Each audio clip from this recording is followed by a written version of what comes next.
We're here at Bóinne alongside the mythical, majestic Boyne River, opposite the great monument of Newgrange on the brow of the hill. What you probably can't see here is that just above the far bank of the river there, beyond it slightly, is the great henge that we know as, somewhat ingloriously, Site P, but which is perhaps also known as Cashel Anguso, the Cashel of Angus the Young. And just in the next field to the west of that is where we found last summer the remains of what we call Drone Henge, similar in size to Site P, but not containing the huge embankments, something that was completely concealed beneath the surface for thousands of years. Now, there's a weir there today, and I don't know when that was put there. I mean, that could be Cistercian in date. But I'm pretty sure that wasn't there in the Late Neolithic, and I'll tell you why. And this is something that I'm talking about in my book about the discovery of Drone Henge, which is being published in November of this year. And that is that there has to have been a substantial amount of traffic coming in and out of the Boyne Valley. People who were participating in large open-air rituals, people who were participating in the construction of these monuments. We know now, following last summer's discoveries, that there was a huge amount of labour required, not just for the passage tombs, which were built a few centuries previously, but for these transient timber and earthen monuments, which are gigantic in scale and which occupy much of the floodplain between Newgrange and the river. So one can almost picture a scene here in the Late Neolithic of boatloads of people arriving, perhaps bringing food with them, like at Durrington Walls in England near Stonehenge, where they were bringing animals on the hoof, something to be eaten during the festivities.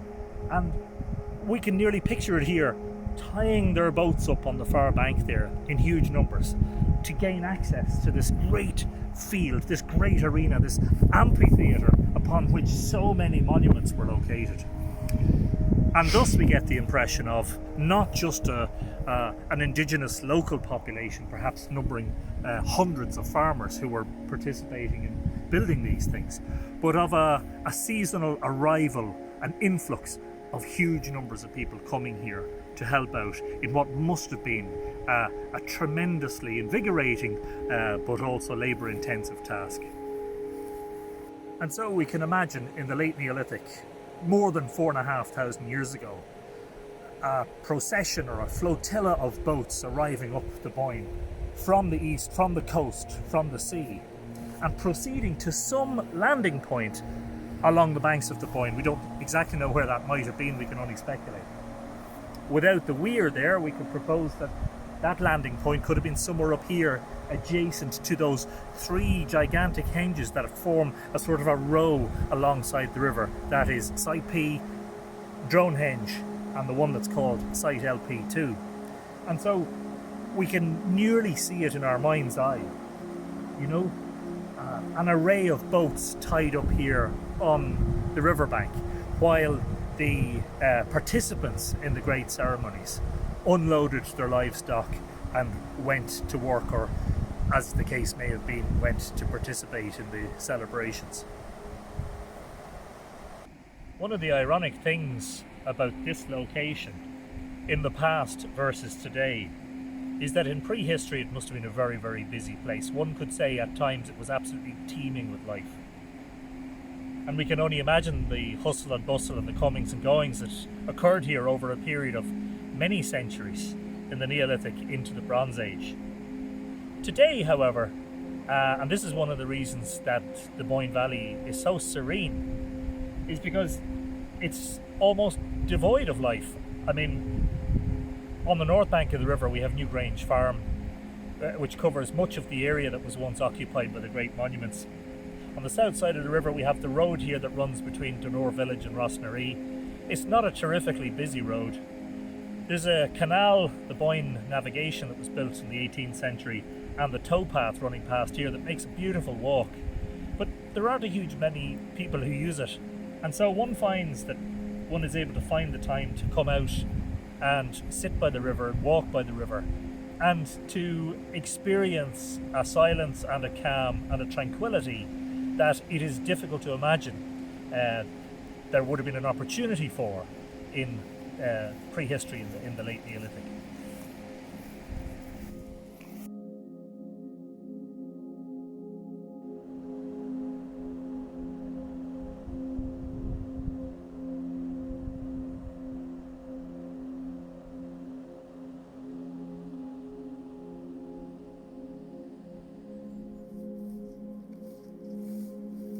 There aren't too many trees in the Boyne Valley today, but at some point in the ancient past there must have been a huge amount of deforestation. In fact, that's mentioned in the mythology.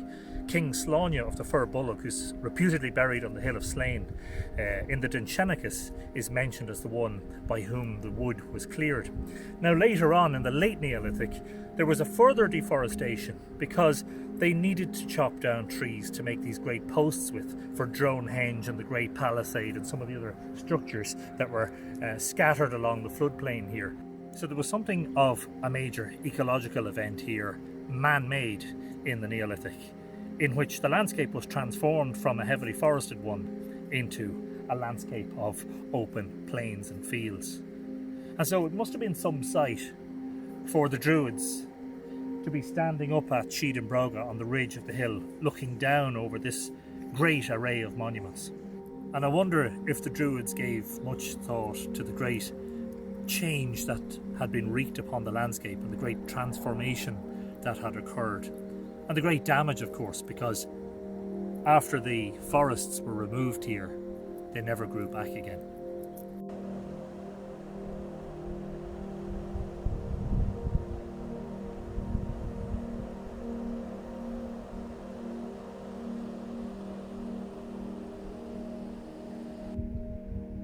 And I often think about what it would be like if it was possible to travel back in time. Because if that was possible, I would put myself right here on the shore of the Boyne at Bóinne in the late Neolithic.